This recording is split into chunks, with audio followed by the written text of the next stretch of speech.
अस्सलाम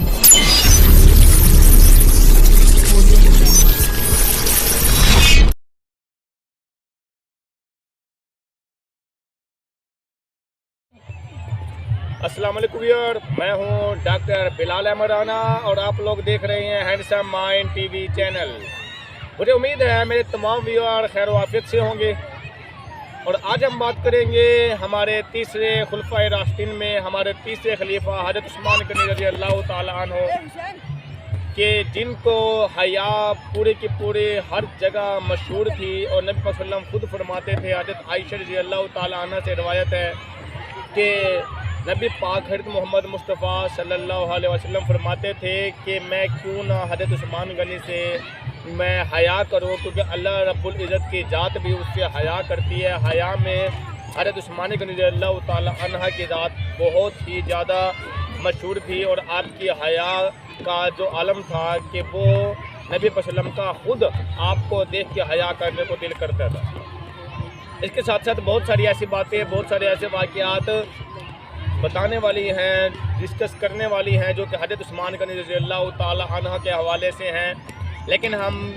जितने भी खुलफ़ाए राशिदीन हैं, जितने अंबिया कराम हैं, उन पे मेरी जान निछावर, हम जितनी भी कोशिश कर लें हम कभी भी उनको चंद लफ्ज़ों के अंदर बंद नहीं कर सकते। लेकिन कुछ बातें जिनसे सीखने सिखाने का मौका मिलता है तो हमें चाहिए कि हम अपने मुआशरे की इस्लाह के लिए हम खुद भी सीखें और अपने दोस्तों से भी शेयर करें। हज़रत उस्मान गनी रज़ी अल्लाह ताला अन्हु के बारे में नबी पाक हज़रत मोहम्मद मुस्तफ़ा सल्लल्लाहु अलैहि वसल्लम फरमाते थे कि अगर मेरी 40 बेटियां भी होती तो भी मैं हज़रत उस्मान गनी रज़ी अल्लाह ताला अन्हु के निकाह में दे देता। यानी आपके मुताबिक इस तरह से कहने का मकसद ये है कि एक हयादार और एक आइडियल पर्सनैलिटी हुई अगर तीसरे खुलफ़ाए राशिदीन में तीसरे खलीफा के हवाले से बात कर लें। इसके साथ साथ हज़रत उस्मान गनी रज़ी अल्लाह ताला अन्हु को जुल्नौरीन के लफ्ज़ से मुखातब किया गया था, क्योंकि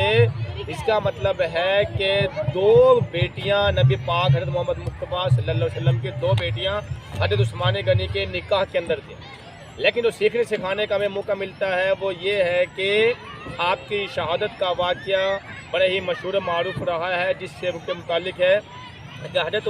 उमर बिन सलाम के ख्वाब के अंदर नबी पाक हज़रत मोहम्मद मुस्तफ़ा सल्लल्लाहु अलैहि वसल्लम की ज़ियारत हुई और आपने फरमाया कि आपने फरमाया कि आज के दिन हज़रत उस्मान गनी मेरे साथ जन्नत में रोज़ा अफ्तार फरमाएंगे। और फिर ऐसा ही हुआ कि हज़रत उस्मान गनी के साथ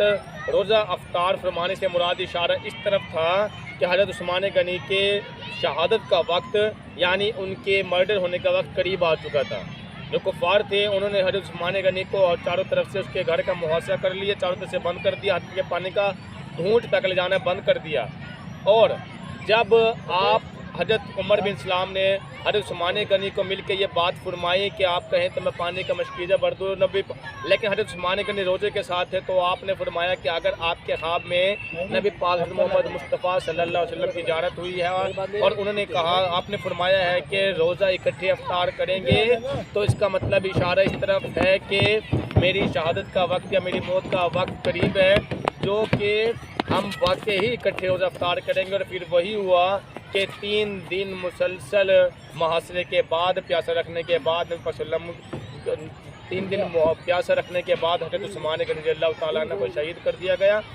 लेकिन उस प्यास की शिद्दत की वजह से रोज़े की हालत में थे और इस रोज़े की हालत के अंदर होने से मुराद नबी पाक हज़रत मोहम्मद मुस्तफ़ा सल्लल्लाहु अलैहि वसल्लम ने अपनी हयात में ही यानी अपने होते हुए ही हज़रत उस्मान गनी को ये बात बता दी थी कि अल्लाह रब्बुल इज़्ज़त आपको एक चादर उड़ाएगा और आपने किसी के कहने पर वो चादर नहीं गिरानी, जिसकी वजह से आपके खिलाफत के खिलाफ जितने भी लोग थे जब आपको समझाया धमकाया गया, लेकिन क्योंकि नबी पाक मोहम्मद मुस्तफ़ा सल्लल्लाहु अलैहि वसल्लम के ज़ात ने एक मरतबा फरमा दिया था तो इस वजह से वो सारा का सारा निज़ाम चला, जो कि आप लोगों को बताया जा रहा है कि आपने उसकी पाकदारी रखने के लिए आप अपने मुशरिकीन और मुनाफिकीन के दरमियान में रहने के बावजूद भी आप एक मुकम्मल मुतमईन और खुशहाल इंसान थे। हज़रत उस्मान गनी रज़ियल्लाहु ताला अन्हु के बारे में जितनी बातें बताई जाएँ उनके रहम के हवाले से और उनके हया के हवाले से और आपको जितना बताया जाए उतना कम है, लेकिन मेन चीज़ ये है कि हमें सीखने का क्या मौका मिलता है कि एक बात तो ये कि अगर नबी पाक मोहम्मद मुस्तफ़ा सल्लल्लाहु अलैहि वसल्लम अपनी बेटियों का निकाह देने के बावजूद भी और साथ में फरमा रहे हैं कि अगर मेरे यहाँ 40 बेटियाँ भी होती तो मैं आपके निकाह में दे देता। इस चीज़ की तरफ भी इशारा है कि आपके तकवा, आपके हया और आपके ईमान का लेवल क्या होगा। मैं कुर्बान को न जाऊँ ऐसी हस्ती पे कि जिसके बारे में पाक मोहम्मद मुस्तफा सल्लल्लाहु अलैहि वसल्लम खुद फरमा रहे हैं और रोज़ा इकट्ठा करने का मकसद बता रहे हैं कि हम इकट्ठे जन्नत के अंदर इकट्ठे होंगे और आप मेरे महबूब और मेरे रकीबों में से होंगे।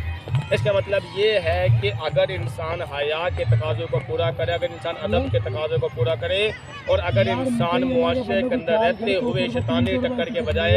अगर रहमानी ताकत में रहे या अगर इंसान अपने आप को हया वाला बनाना चाहे तो फिर दुनिया की क्या मजाल है, शैतानी ताकत की क्या मजाल है कि आपको रोक सके। दूसरा, जो आपकी कुर्बानियाँ हैं, आपकी कुर्बानियाँ किसी ने ढकी छुपी नहीं है कि आपने हिजरत के बाद भी जो कुआं था वो कुआं खुदवा के वो कुआं मुकम्मल मोल लेने के बाद उसका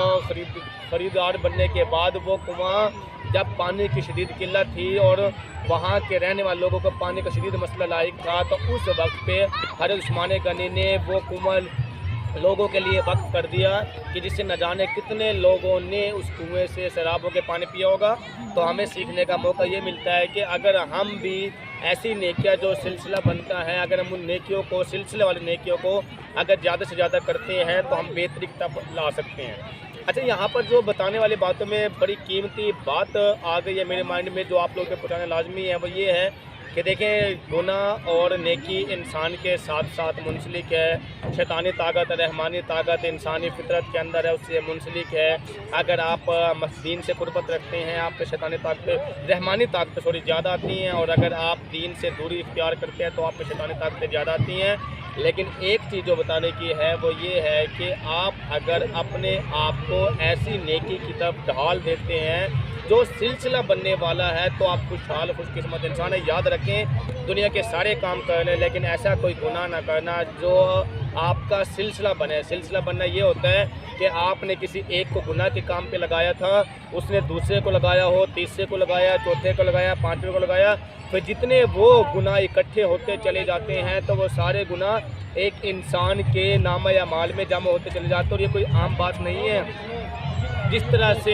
काबिल ने हाबिल का कत्ल करके उसके बाद जितने कत्ल दुनिया के अंदर होंगे तो सारे के सारे जो गुनाह हैं वो उनके नामा या माल में जमा हो रहे होंगे, बिल्कुल इसी तरह से अगर आप कोई ऐसा गुनाह करते हैं अस्तगफिरुल्लाह के जो सिलसिला बनता है, सिलसिला बनने से बाद ऐसा गुनाह होता है कि जिसकी वजह से दूसरे, तीसरे, चौथे, पाँचवें हत्ता के काफ़ी सारे लोग एक टाइम में उस गुनाह को करना शुरू कर दें तो उन सारों का जो गुनाह बनना है वो सारों का इकट्ठे होकर आपके नाम या माल में दाखिल हो जाने। जबकि याद रखें हमेशा कि ऐसी नेकी को करने की कोशिश करें, ख्वाहिश करें जो कि नाम अमाल में आपके जमा हो सकती हो। ऐसी नेकी को जम करने से मुराद ये है कि आप हमेशा कोशिश करें कि ऐसी नेकियां हों कि चाहे आप छोटी कर लें लेकिन जिसके ऊपर पूरा मुआशरा चल सके। अब उसकी वजह से जितने लोग उस नेकी को करते हैं तो आपके नामा या माल में जमा हो जाती है। मिसाल के तौर पर अगर एक बच्चे को, अगर आपने एक बंदे को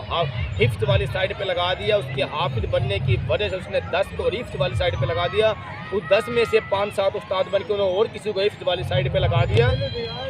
इस तरह से कई क्लासें बनते बनते, कई स्टूडेंट्स बनते बनते, कई इल्म आते आते जितने लोग हाफिज होंगे, जितने लोग अल्लाह का नाम लेंगे, जितने लोग कुरान पाक की तिलावत करेंगे, वो सारा का सारा नामा या माल आपके एक बंदे के नाम या माल में भी जमा हो रहा होगा। जबकि आपने बाजार एक छोटी नेकी की थी लेकिन अब वो छोटी नेकी नहीं रही, उसकी वर्ष जितने लोगों ने वो नेकी की है वो सारी की सारी नेकियां उसके नाम या माल में जमा होती रहती हैं। याद रखें कि जो भी करें लेकिन हमेशा ऐसे गुनाह से बचे जो सिलसिला बनता है और हमेशा हर छोटी से छोटी ऐसी नेकी लाजमी करें जो कि सिलसिला बनता है। अब सिलसिला बनने से मुराद ये है कि खुदा न खास्ता अगर आपने किसी को एक ऐसे गलत रास्ते पर लगा दिया कोई फाशी वाले काम पे, उसकी वजह से दूसरा लगा, तीसरा लगा, चौथा, पाँचवा, इस तरीके से पूरा मुआशरा लगा, तो जितने लोग लगेंगे तो वो सारे का नाम या माल आपके, वो सारे के सारे जो गुनाह होंगे वो आप एक के नाम या माल में जमा हो जाएंगे। बताने का मकसद ये है कि हमें इन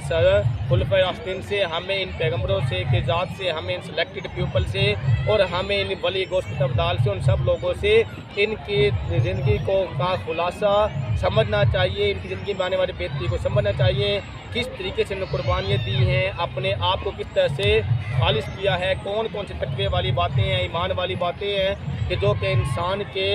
अंदर आ सकती हैं, और किन किन बातों पर इंसान कोशिश करके अपने आप को शर्म व हया वाला बना सकता है। हज़रत उस्मान गनी के बारे में सबसे ज़्यादा शर्म व हया मशहूर थी। अगर बाकी लोग भी कोशिश करें तो हज़रत उस्मान गनी को कॉपी करके तकवे और ईमान के लेवल को ज़्यादा करके वो इस तरह से हया वाले बन सकते हैं। लेकिन शर्त ये है कि सबसे पहली चीज़ आपका अपने आप को मेंटेन करना है, आपको अपने आप को स्टेबल करना है। दुनियादारी के अगर माहौल को देखते हैं तो हर तरह के गुनाह करने को दिल करता है, लेकिन अगर अल्लाह की कुर्बत को देखते हैं तो हर तरह का हया करने को दिल करता है। बात यह है कि अल्लाह की रात ने इंसान के सामने दो रास्ते बना दिए हैं। भाई ये सही रास्ता है जो कि तुम्हें अच्छाई की तरफ और जन्नत की तरफ लेके जाने वाला है, ये गलत रास्ता जो कि तुम्हें गंद की तरफ और जहन्नुम की आग की तरफ खींचने वाला है। उसके बाद तुम जहन्नुम की आग का ईंधन बनने के लिए तैयार हो जाओ। अब ये इंसान के इख्तियार के अंदर है कि वो अच्छाई के रास्ते पे चले तो वो जन्नत की तरफ, या बुराई के रास्ते पे चले तो जहन्नुम की आग का ईंधन बन सकते हैं। लेकिन जो इंडिपेंडेंट पर्सनैलिटी है वो अल्लाह रब्बुल इज़्ज़त की ज़ात ने इंसान के इख्तियार में दे के कहा है कि तेरे रास्ते सामने हमने रास्ते क्लियर कर दिए हैं, तुझे सिखा दिया है, तुझे इल्म वाला बना दिया है। अब जिस तरह से तू चाहेगा, जिस तरह से जो तेरे काम होंगे, जो तेरे मामलात होंगे, उसके मुताबिक ही तेरा एंड होना है। और इसीलिए है कि इंसान जिस हालत के अंदर इंसान की मौत आती है तो उसी हालत के अंदर उठाया भी जाएगा। जिस हालत के अंदर इंसान ने सारी ज़िंदगी अपने आप को रखा होगा तो उसी हालत के अंदर उठाया भी जाएगा। इसका मतलब ये है कि अगर इंसान ने नेकी वाले काम सारी ज़िंदगी किए होंगे तो फिर वो नेकी वाले कामों की वजह से वो सारी नेकी वाले काम ही की वजह से जब उठाया जाएगा तो उसका शुमार भी नेकी वाले कामों के अंदर होगा। अगर एक इंसान की मस्जिद में मौत वाक़या होती है तो जितने नमाजी होंगे, जितने मस्जिद वाले होंगे, जितने अल्लाह वाले होंगे, उनके साथ उठाया जाएगा। और अगर एक इंसानी खुदा न खास कोई बुराई के रास्ते की तरफ मौत वाक़या होती है तो जितने गुनाहगार उठाए जाएंगे तो उसका हशर भी उसके साथ करके उठाया जाएगा। कहने का मकसद ये है कि आप लोग अपने आप को बेहतरी के रास्ते की तरफ चलाएं और गुनाह के कामों से ज़्यादा बचें। अच्छाई के रास्ते की तरफ अपने आप को ज़्यादा से ज़्यादा कायल करने की कोशिश करें। दुनियादारी का निज़ाम चलता रहता है, लेकिन हकीकी ज़िंदगी वही है जो कि मौत के बाद की ज़िंदगी है। अला कुल्ली नफ्सुन ज़ाइक़तुल मौत, हत्ता कि मौत को भी मौत आ जानी, इस दुनिया के निज़ाम में ख़त्म हो जाना है। दुनिया की जो रंगीनियाँ हैं वो ख़त्म होकर रहनी है, और हकीकी ज़िंदगी वही है जो कि मौत के बाद की ज़िंदगी है। आप जो इस ज़िंदगी पर यकीन रखता है, जो इसकी अब्दियत पे यकीन रखता है, जो इसके बका होने पे यकीन रखता है, वो इंसान कामयाबी की तरफ जाता है। जो इसके फना होने पे यकीन रखता है, सिर्फ इस दुनियादारी के निज़ाम को बका समझता है, तो वो हमेशा नाकामी की तरफ जाता है। अल्लाह रब्बुल इज़्ज़त ने हमें अकल दी है, दिमाग दी है, सोचने के फैसले दिए है, इल्म दिया, और इस इल्म की बुनियाद पर अशरफुल मखलूक़ात बनाए इंसान को। इसलिए बनाया है कि ताकि हम देखें, समझें, सीखें और अपने लिए बेहतरी की तरफ चलाएं। इस बेहतरी के लिए मेरा भी इरादा है आप तमाम लोग मिलकर कोशिश करें कि हम इस बेहतरी के लिए अपने लिए अपनी जान और माल, अपने माल और दौलत, जान, हर चीज़ को कुर्बान करेंगे। तो अब जब सब मिल के हम अपना हिस्सा डाल देते हैं, अपने हिस्से की कर लेते हैं, तो इसका मतलब हमारा पूरा का पूरा मुआशरा जन्नत का नमूना बन सकते हैं। इसके लिए तमाम लोग कोशिश करें, दुनिया का निज़ाम चलता रहना है। तो मुझे उम्मीद है कि ये आप तमाम मिल के कोशिश करेंगे और ये वीडियो भी आपको अच्छी लगी होगी, ये बातें आपको अच्छी लगी होगी और आप अपनी अमली ज़िंदगी में तब्दीली लाने की कोशिश करेंगे। इसके साथ ही इजाज़त दीजिएगा। अल्लाह हाफ़िज़।